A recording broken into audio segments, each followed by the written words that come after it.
రాజకీయం అంటే ఇట్లా చేయాలి కాక, నిజంగా చెప్తున్నా. ఇన్ని రోజులు ప్రజా పరిపాలన ఎట్లా అందించింది మమతా బెనర్జీ అనేది ఒకసారి చూడండి. ఈ మమతా బెనర్జీకి రాహుల్ గాంధీ సపోర్ట్ చేస్తాడు. దీదీ ఆగే సర్కార్ మోదీ. ఈయనే అర్థమైపోయింది మమతా బెనర్జీ యొక్క క్రెడిబిలిటీ ఎంత ఉంది రాజకీయాలలో అని. జబర్దస్త్ ఉన్నది. కాకపోతే ఇక్కడ హంజా నిజంగా చెప్పాలంటే లారీ మీద కబ్జా చేసినట్టే కంప్లీట్ టీఎంసీ మీద కబ్జా చేసే ప్రయత్నం చేస్తున్నారు. నిన్నటి దాకా ఎస్ఐఆర్ మీద మాట్లాడిన మమతా బెనర్జీ ఎమ్మెల్యేల సంతకాలు ఫోర్జరీ చేసి ఇప్పటిదాకా డెసిషన్లు తీసుకున్నదా? ఇలా టీఎంసీని వదిలిపెట్టి పోతున్నారు అని అంటే it's a beginning of larger cracks in Trinamool కాంగ్రెసా కాదా? రాజకీయం అంటే ఇట్లా చేయాలి కాక, నిజంగా చెప్తున్నా కదా. శువెందు అధికారి నిజంగా చెప్పాలని అంటే has become a Hamza. Mirza Ali Hamza అని అంటారు చూడు, దురంధర్ సినిమాలో రణ్వీర్ సింగ్ క్యారెక్టర్ని హంజా అయిపోయాడు. అయితే అక్కడనేమో ఆయన ఐడెంటిటీ డిస్క్లోజ్ చేయడు, ఇక్కడనేమో డంకేపే చోటు ఐడెంటిటీ డిస్క్లోజ్ చేసి దంచి కొడుతున్నాడు. ఎవరిని? టీఎంసీ వాళ్ళని. అయితే గిరీష్ వెనకకేమో పెట్టినావు నువ్వు ద సైన్ గేట్ స్కాండల్ ఏంది గిరీష్ అని చెప్పి మాట్లాడితే, సైన్ గేట్ అనంట అంటే ఎమ్మెల్యేలు సంతకం చేయకపోయినా, రెజల్యూషన్ యాక్సెప్ట్ చేయలేకపోయినా, చేసినట్టు సంతకాలు పెట్టినట్టు మమతా బెనర్జీ సాక్షాత్తు కాన్స్టిట్యూషనల్ ఇన్స్టిట్యూషన్ అయిన అసెంబ్లీలో పెట్టి రభస చేసింది. ఇది కంప్లైంట్ ఇచ్చింది ఎవరో కాదు, మళ్ళీ టీఎంసీ ఎమ్మెల్యేలే ఇచ్చారు. అసలు ఏంది గిరీష్ అని చెప్పి మనం మాట్లాడితే, ఈ sign gate scandal democracy or documented factory or document factory అని అనేది విశ్లేషకారులు మాట్లాడుతున్నారు. అంటే forged signatures, political drama, Bengal కొత్త పవర్ క్రైసిస్ ఏంది అని చెప్పి మనం మాట్లాడుతున్నారు. అయితే ఈ టీఎంసీ యొక్క సైన్ గేట్ ఏంది అని చెప్పి మనం మాట్లాడితే, ఎమ్మెల్యేలు సంతకాలు ఫోర్జ్ చేసిండ్రు అని అనేది అసెంబ్లీలో ఒక పెద్ద రభస. ఇది మళ్ళీ కంప్లైంట్ ఎవరు ఇచ్చిండ్రు? ఇద్దరు టీఎంసీ ఎమ్మెల్యేలే కంప్లైంట్ ఇచ్చిండ్రు. ఎవరి మీద? వాళ్ళ సొంత పార్టీ టీఎంసీ మీద. ఏమనని? మేము సంతకాలు చేయలే, అసలు మీటింగే జరగలేనని. మమతా బెనర్జీ ఏం చేసింది? మళ్ళీ ఈ సంతకాలు నిజమా కాదా అని చెప్పకుండా ఈ ఇద్దరు ఎమ్మెల్యేలని తీసి పక్క సస్పెండ్ చేసి పడేసింది వితిన్ 2 hours. సిగ్నేచర్ వెరిఫికేషన్ జరుగుతున్న తరుణంలో సిఐడి దిగింది, ఎస్ఐటి దిగింది. ఈ 2 కమిటీలు ఫార్మ్ అయి ముంగడికి పోతున్నప్పుడు వెయిట్ చేయాలి కదా, కాకుండా వాళ్ళని సస్పెండ్ చేసి పడేసింది. అంటే కాన్స్టిట్యూషనల్ క్రైసిస్ మోడ్ని మమతా బెనర్జీ యాక్టివేట్ చేసింది. ఎప్పుడు సిగ్నేచర్ సస్పీషియస్ ఉంటాయో డెమోక్రసీ అనేది ట్రెంబ్లింగ్ అవుతుంటుందా కాదా ఫ్రెండ్స్? అది కూడా చట్టసభలలో.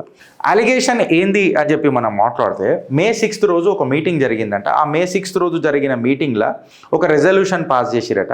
అందులో 70 మంది ఎమ్మెల్యేలు సంతకం పెట్టిండ్రు అని చెప్పి మమతా బెనర్జీ యొక్క వర్గం మాట్లాడుతుంది. అయితే ఈ ఇద్దరు ఎమ్మెల్యేలు లిఖితపూర్వకంగా స్పీకర్కి కంప్లైంట్ ఏమని ఇచ్చిర్రు అని అంటే, అట్లాంటి మీటింగే జరగలే, అట్లాంటి రెజల్యూషనే పాస్ కాలే, మా సిగ్నేచర్లు ఫోర్జ్ చేసిర్రు అని అనేది ఖడాఖండిగా రాసి పెట్టిర్రు.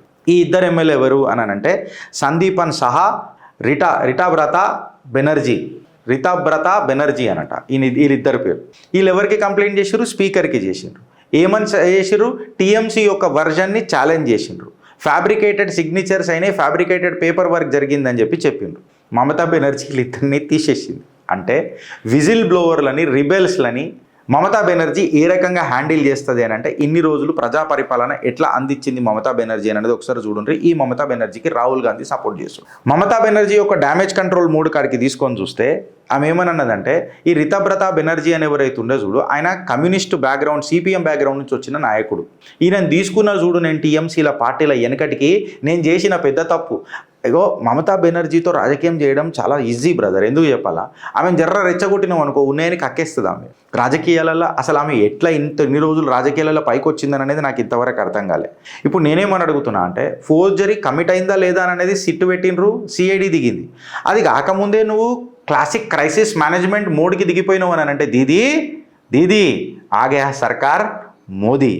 డిబేట్ని ఇవాళ నువ్వు నమ్మకస్తులు అపనమ్మకస్తులు అననే ముచ్చటకి తీసుకుపోయినావు చూడు, లాయల్టీ అననే ఒక ముద్ర తీసుకొచ్చినావు చూడు. ఈయనే అర్థమైపోయింది మమతా బెనర్జీ యొక్క క్రెడిబిలిటీ ఎంత ఉంది రాజకీయాలలో అని. ఇక్కడ శువేంద్రు అధికారి ఎంటర్ అవుతాడు ఫ్రెండ్స్. బీజేపీ కౌంటర్ అటాక్ చేస్తుంది. ఏమన్నానంటే, కంప్లైంట్ ఇచ్చింది భారతీయ జనతా పార్టీ వాళ్ళు అయితే కాదు కదా, టీఎంసీ ఎమ్మెల్యేలే కదా. అంటే భారతీయ జనతా పార్టీ మేము కేవలం అక్కడ జరుగుతున్న ఇష్యూల మీద ప్రక్షాళన చేద్దామని చూస్తున్నాం, నిజాలు ప్రజలకు చెప్దామని చూస్తున్నాం తప్ప ఇంకేం లేదు. అందుకే మేము ఒక 3 member కమిటీ సిట్టు పెట్టినాము, సిఐడికి వెరిఫికేషన్ ఇవ్వడానికి చెప్పినాము.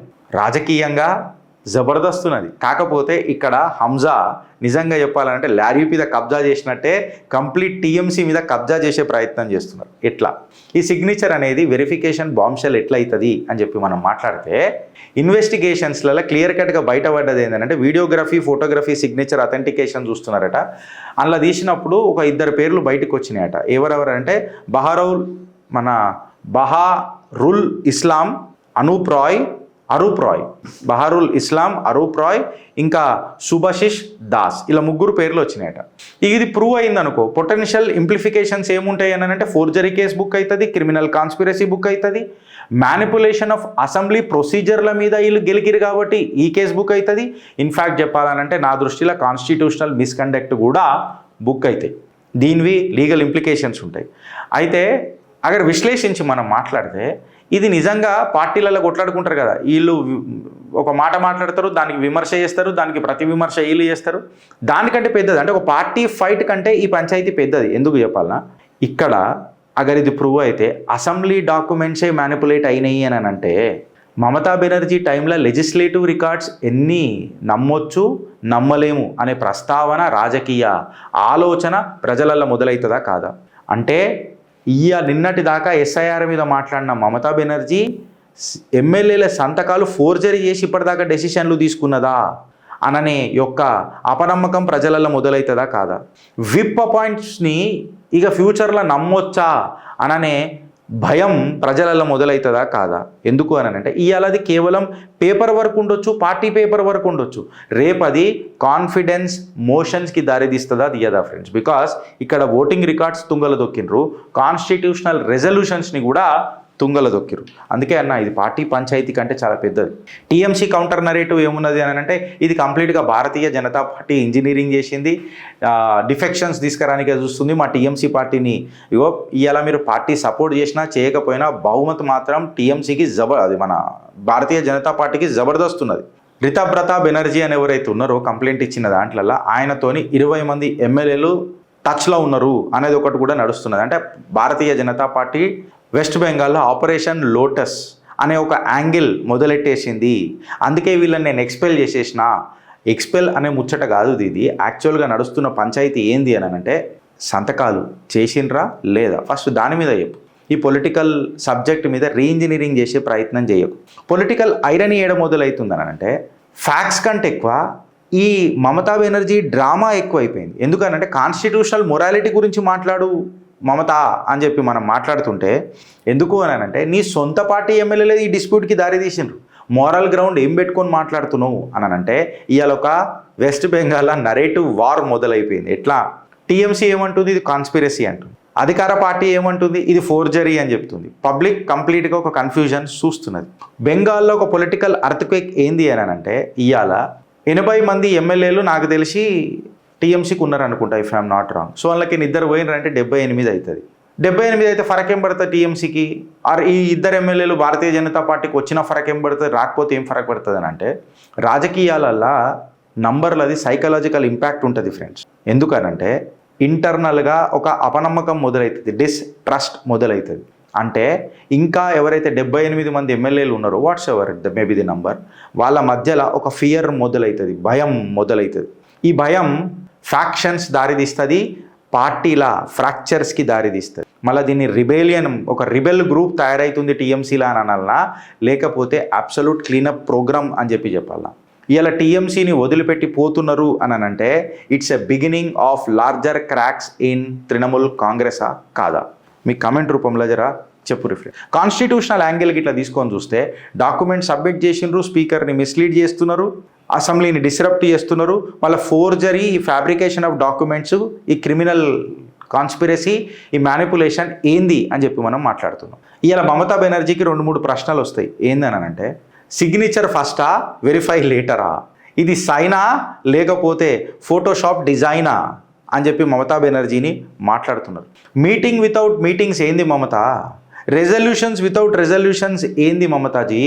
సిగ్నేచర్స్ వితౌట్ సిగ్నేచర్స్ ఏంది మమతాజీ అని చెప్పి ప్రశ్నిస్తుంటే ఒక రియల్ క్రైసిస్ వెస్ట్ బెంగాల్లో వస్తుందా లేదా? This is not TMC versus BJP, it is trust versus manipulation, institutional process versus political control. ఇక దీన్ని బట్టి చూడండి మీరు వెస్ట్ బెంగాల్లో ఎంత నాటకాలు ఎన్ని డ్రామాలు ఆడిందో మన దీదీ ఆగయా మోదీ. దీనిపైన మీ అభిప్రాయం ఏందో జర చెప్పుర్రి ఫ్రెండ్స్. భారత్ మాతాకి జై.